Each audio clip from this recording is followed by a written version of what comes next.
ওরা নিয়মিত চেক করবে, আমরা না আসতে পারলে ওরা দেখবে যে কত করে কিনেছে, মূল্য তালিকায় কত রেখেছে, ওরা নিয়মিত আপনার কথা করবে।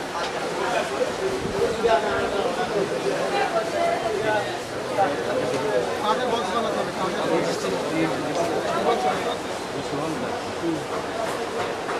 ইতিপূর্বে আমাদের কুমিল্লা শহরের 7টা টিম আমাদের বাজার মনিটরিংয়ে আছেন।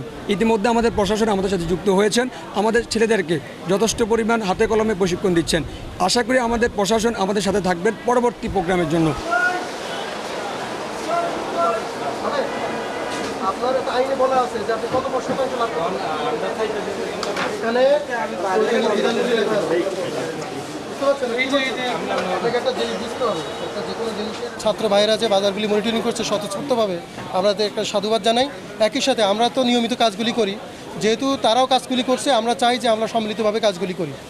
এখানে দুইটা বিষয় তৈরি হবে, সেটি হচ্ছে একটা হচ্ছে মানুষের কাছে একটা ইতিবাচক পরিবর্তনের দিকে মানুষ যাবে, যে না ছাত্ররাও বাজারগুলি দেখছে, প্রশাসনও বাজারটা দেখছে, তাহলে যদি সবাই আমরা সম্মিলিতভাবে এই কাজটি করি তাহলে আমরা আশা করি একটা ইতিবাচক পরিবর্তনের দিকে যাবে।